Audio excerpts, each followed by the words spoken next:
Hindi ba't masarap balik-balikan ng isang lugar? Kung palaging may bagong adventure na naghihintay?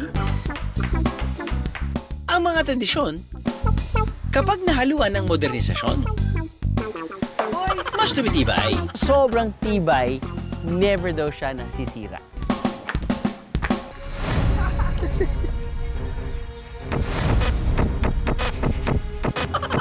Ang dating simple, lumi-level up.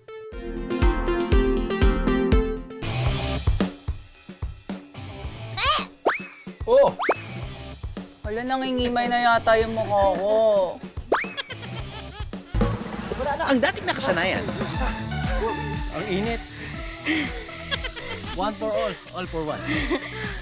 hatid ay panibagong saya.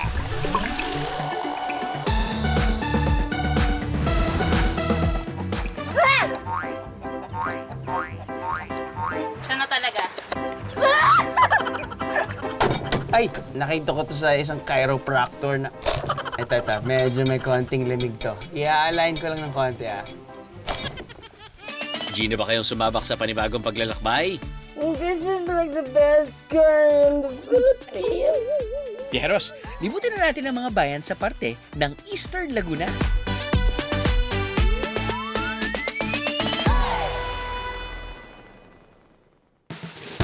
Dito raw sa Liliw, matatagpuan ng mga tsinelas na mas matibay pa raw sa relasyon nyo. Oops! Ilag!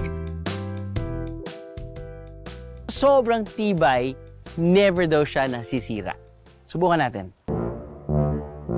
Hoy!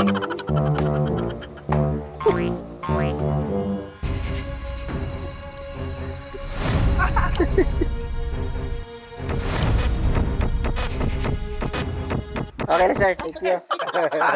Mukhang kinaya na naman yung pagka-OA natin sa pagsubok. Kung nasisira ba siya o hindi. Yeah, so far, nag-survive naman siya. 1931 pa nagsimula ang industriya ng pagtsitsinelas sa Liliw. Ngayon, nasa halos 100 tindahan ng tsinelas ang matatagpuan sa buong bayan. Kaya naman sila ang tinaguriang Tsinelas Capital of the Philippines. Deserve! Teros, mukhang may naiintriga sa tibay ng mga tsinelas ng gawang Liliw. Isa siyang celebrity chef at online health and fitness influencer. Ganito ka rin ba magluto ng adobo? So good. At sakto, born and raised siya sa Laguna. Irampa mo na yan, Chef Elite! Ganda, no? Pero paano nga ba na-achieve ang bongga sa tibay na tsinelas ng Liliw?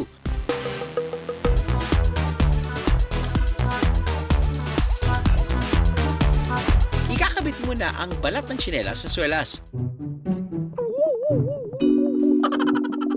Ahila! Para kumapit ang balat, todo hila at pokpok si kuya. Gigil much? Sige, Tapos subukan na, ko oh. nga, tay. Subukan ko lang. Una ko munang gagawin ng swelas. Para medyo malabo ang mata natin, Kuya Drew. Binuko mo naman ako agad, Chef Elite. Tama po ba? Pasasweldohin po ba natin siya? Ayun, talagang mali. Tay, bawasan mo na sweldo yan. Mali-mali ang ginagawa, oh. Tanggalin muna natin yung pako para walang ebidensya. Op, bawal tulungan. Lalibang, lalibang. You're so higpit naman. Baka makalusot lang. Matapos ang ilang pupukan at gigilan sa hatakan. Oo. Wala kasing ka-elibs-elibs sa akin, Chef. Paano? Kaso parang pasaway itong tsinelas na ginagawa ko. Ayaw magpahatak. Ipitin ko. Seryoso na.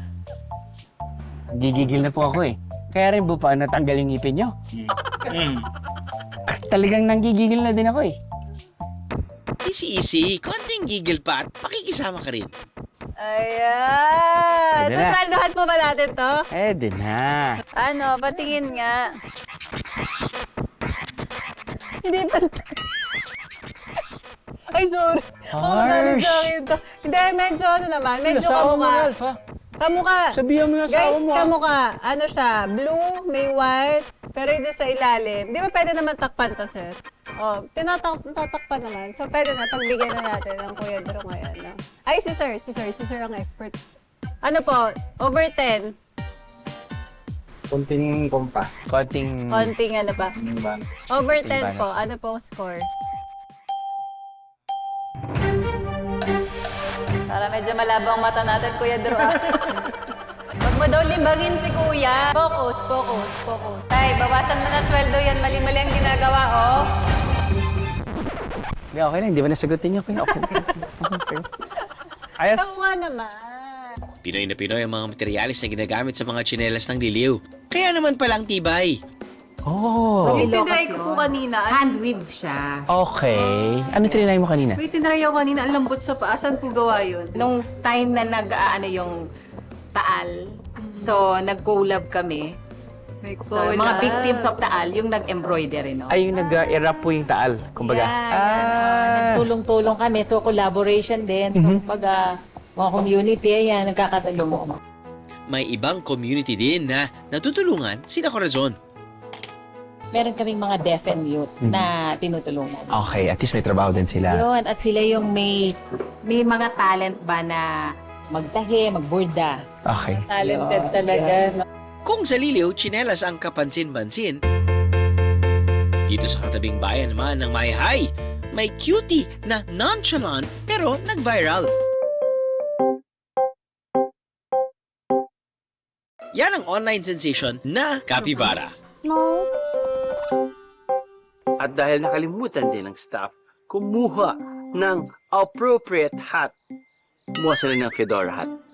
Sabi ko, okay lang. Pwede naman tayo maging Fedora the Explorer. Alam niyo ba, ayon kay Kim, na ang capybara ay pinakamalaking rodent sa buong planeta. Native ang mga capybara sa South America. Nakatira sila sa mga katubigan at kagubatan. Pero dito sa isang conservation park sa Mayhay, Laguna, makikita na rin sila. Isa ba yung mga capybara na medyo endangered at isa rin ba sa mga, I guess, group of animals yun na pinapalago kahit paano? Yes, they're not endangered They're not per endangered, se, okay. but they are part of our conservation purpose. Efforts. So yeah, we want to be able to gene pool them. So when we say gene pool, it means that we want to increase their number of species while also diversifying their locations po. Ang kanilang chill at wapakels na vibe ang kinagiliwan ng mga netizen. Nax, influencer yarn. They're very sociable. Okay. Lumalapit sila sa tao. Ngayon, at least ngayon, malapit na sila. But we're just careful, no?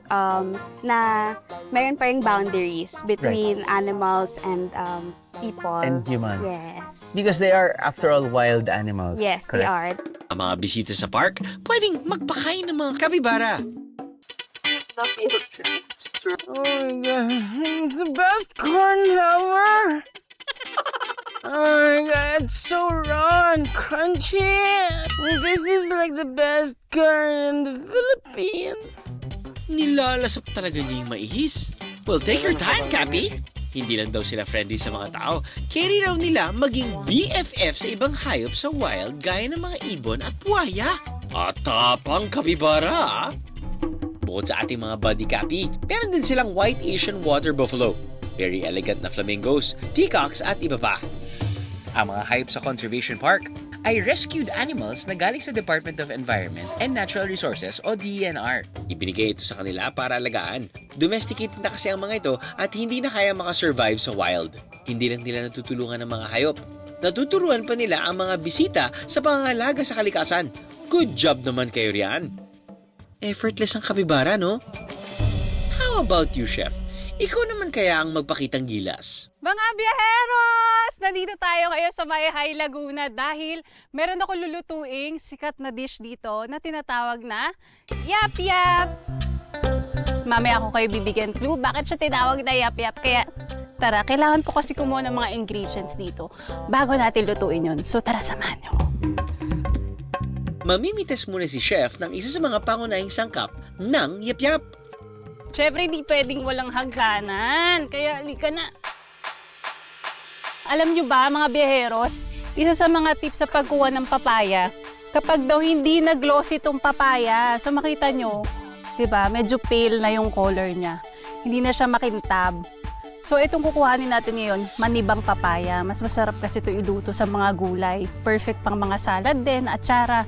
So kaya ito yung kukuhanin natin. Ito na lang, nag-gym ako! Oh. Buti ka na siya malaglag. Oh, ingat chef ha. Kailangan pa natin ng isa pang papaya eh. Tabi-tabi po. Bago lang po ako dito, napag-utusan lang po ako. Huwag niyo po kung ano ah. Chef, kailangan din natin ng atay ng manok para sa yap-yap.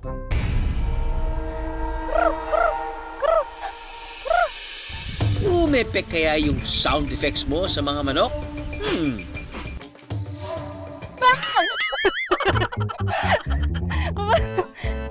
Isa ba? Patintero pa more!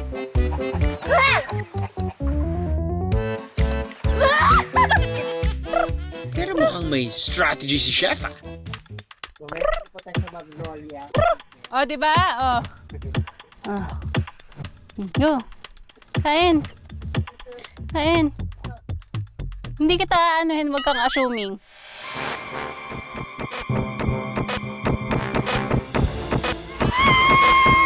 Guys, first time ko tayo pa-frame nyo, paki-screenshot. Good job, Chef Elite! Luto time na! Bakit nga ba siya tinawag na yap-yap? So, ang main ingredient ng yap-yap ay papaya. Dahil marami ditong papaya sa Mahayhay, sa farm nila sa Mahayhay, yun ang gagamitin natin. Ayun! Papaya kaya naging yap-yap. Meron palang isang version ng kwento. Meron daw isang bata na mahilig sa atay ng baboy at manok. Eh wala daw pang sahog yung tatay. Kaya ang ginawa ng tatay, dahil may papaya sa bakuran nila, yun ang sinama. Una mo nang iigisa ang atay. Kapag luto na, hahanguin at igigisa na rin ang ibang sangkap.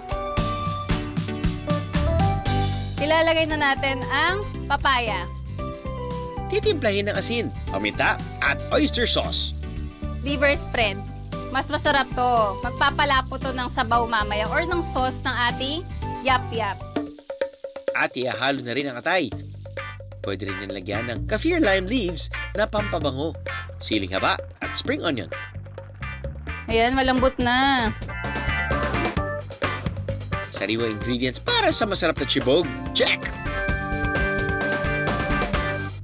Eh kung waterfalls na nakapagbibigay ng kakaibang freshness at caring-carry raw puntaan ng buong pamilya. G kayo?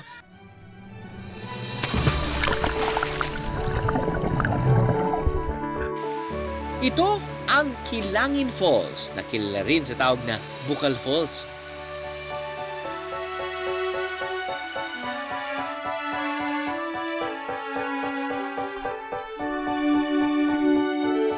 I gotta say, ito na siguro yung pinakamalamig na falls na naroon ko. I mean, ito yung pinakamalamig na temperature ng tubig na na-experience natin. I mean, I do ice plunge every day, but ramdam ko yung lamig na yan. Kung manipis yung balat mo, lamig na ito.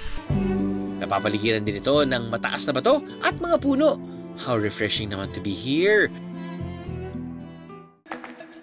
Pero bago marating ang hidden gem na ito ng Liliw,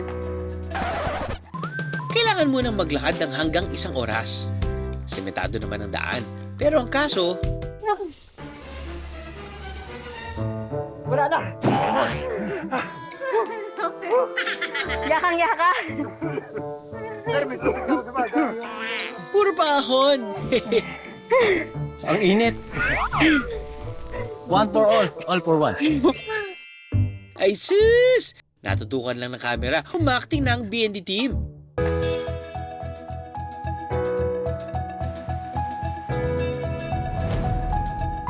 Kaya din ng mga bata, pero hindi sobrang maliliit na bata, siguro mga 6 years and above. Pero kita nyo naman, worth it ang trek. May environmental fee na 20 pesos kapag bibisita sa Kilangin Falls at kailangan may tour guide din na kasama.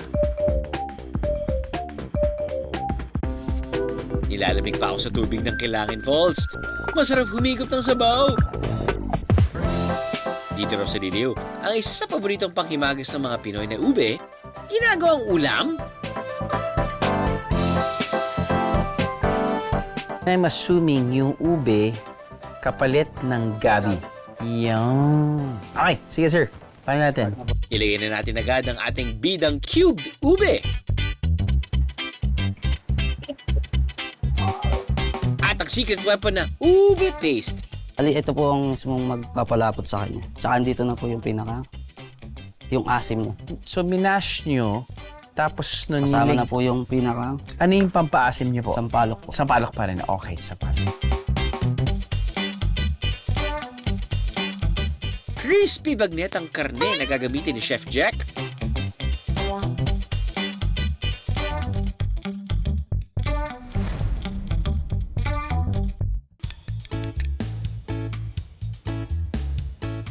Mhm.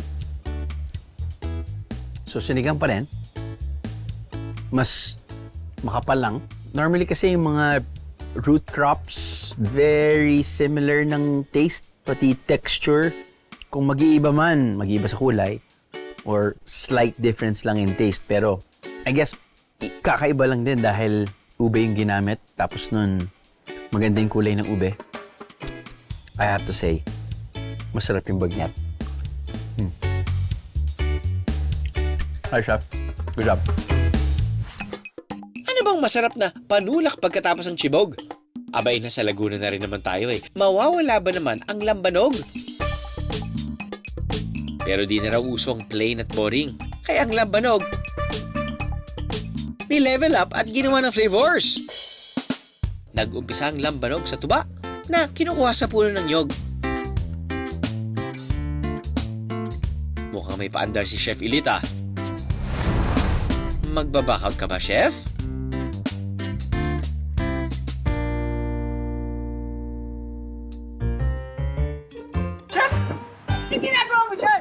Hoy, Kuya Drew, dapat di ba dito ka? Ay! Basta, galingan mo na lang. Kaya mo yan. Geto kasi yung pagkuha nila ng tuba. Kinukuha pa dito. Kailangan nila ng katulong dito. Lika pumanik ka na. Carry mo na yan, Chef Elite. For the cheer na lang ako dito sa baba. Go, go, go! Halika na, kumuha na tayo ng tuba. Oras na para gumawa ng lambanog. Ako na bahala.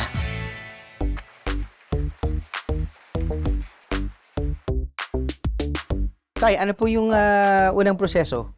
Kasi nga, nakakapagluto na tayo ng isang sigang kanina. Apo. Ngayon, magsasalin tayo ng panibagong Batch. batch Mhm. ng lambanog. Okay. Ang So, kailangan naman natin gagawin, tatanggalin natin yung okay.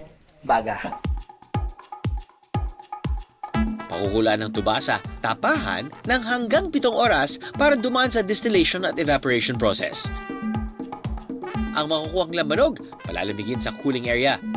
Kapag natapos na po yung ginagawa niyong proseso, kailangan mag-antay pa ng mga ilang buwan, ilang taon para bago mo mainom yung lambanog? Pwede na. Pwede na. After ng luto, pwede na. Pwede na kagad. Pero si Tatay Hilario, nilalagyan pa ng iba't ibang flavor sa kanilang lambanog. Kavog! I-taste test lang natin. Okay. Hulaan natin kung anong klaseng lambanog yung nasa harapan natin. Okay. Okay.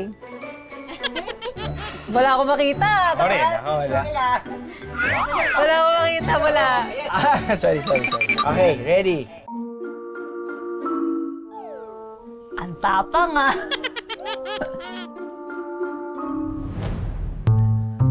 Muriatic.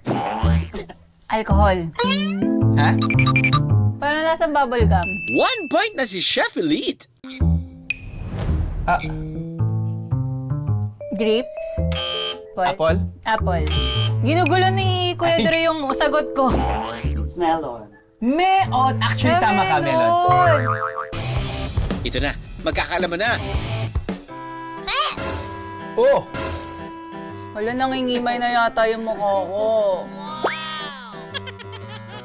Ay, hindi. Ito yung olive. Grapes. Olive. Halo-halo? Yes. Mixed dried fruits. Yun! Ano ba yan? Naramdaman ko talaga yung mga dried fruits eh. It's a tie! Cheers tayo riyan, Chef!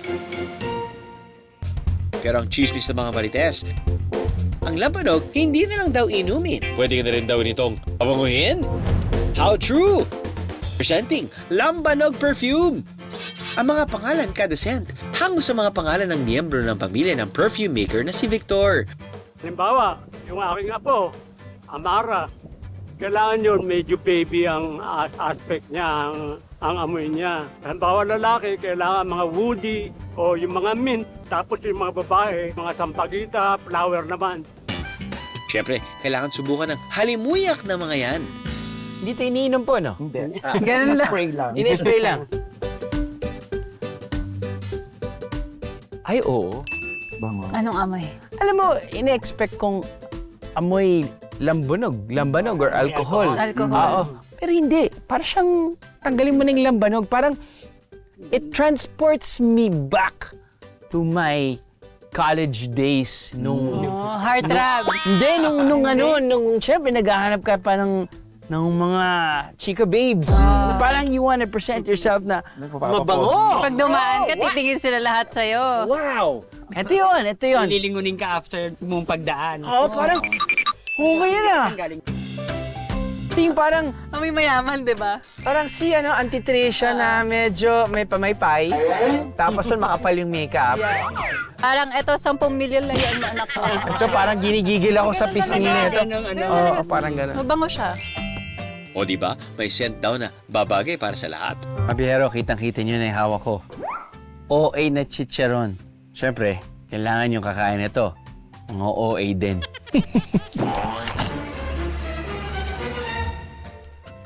OA. OA. Ano yan? Malaking chicharon, tapos yun yung mga laman na sa loob. Pakalo ng isang garden resort ang giant chicharon. Ang nakalagay dito, liempo, lechon kawali, at breaded pork. Naku naman, ang BP ha. Dali lang Ay! Talagang tinatapos mo na ako, ano? Ha? Pasensya na, kala ko kasi gaganon. Iba yung na-imagine ko sa nangyari. Sorry, pasensya na. Dali lang. Nakita ko to sa isang chiropractor na... Dali lang. Ito. Medyo may konting lamig to. I-align ko lang ng konti, ah. Ayan. Whew! O, ano? Cheers! Ito yung hinahanap natin sa isang chicharon. OA. Yan na yun. OA pa. OA ka rin. Diba? Isa pang binibida ng garden resort, ang kanilang homemade egg pie. Homemade talaga, dahil ang mga itlog na ginamit dito galing sa kanilang farm.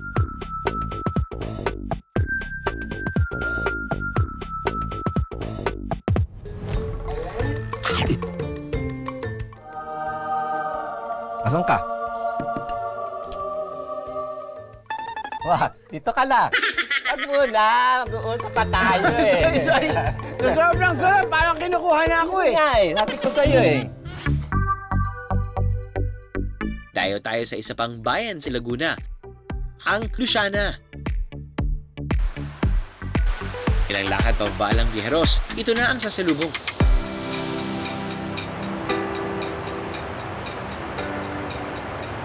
So, nakahanap na tayo ng upuan dito sa Hulugan Falls, which apparently is the tallest waterfalls dito sa Laguna. 285 feet lang naman. Astig, actually, from far away pa. I mean, it took us mga 18 minutes pababa. And the total descent was 105 meters. So, huwag muna natin isipin kung paano tayo aakyat, no? Pero isipin muna natin kung gaano kaganda to. It's giving! Pwede raw maligo sa ibaba ng falls kapag hindi malakas ang bagsak ng tubig. Pero ngayon, hanggang tingin lang muna tayo at mamangha sa ganda ng Hulugan Falls.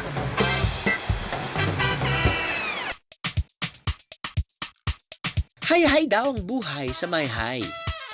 Dahil sa isang lutuan lang. Dalawang panghimagas na raw ang matitikman. Wahafen! Ito ang undi-undi at hinalo. Ang kanilang pinagmulan, giniling na bigas na iniluto sa isang kawa lang. Lalagyan din ng margarine at pinikpik.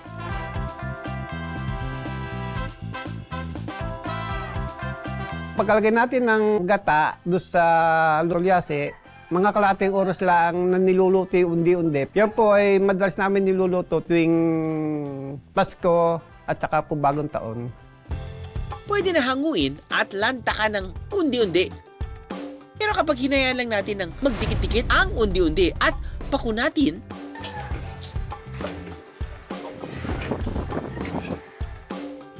lalagyan lang ng dagdag na asukal. Nagiging hinalo na siya. O diba? 2-in-1 na panghimagas talaga. Different, but same. Very chewy. Ito gusto natin texture sa mga malagkit. Mukhang isang malaking tikoy. Tastes the same, but this one, ito parang I think it's more packable. Diba? And more convenient to just bring around.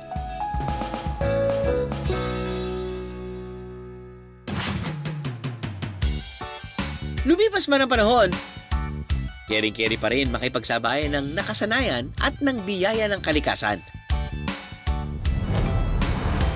Nariyan din kasi ang pagbahagi nila nito sa mga biyahero. Sharing is caring, biyeheros.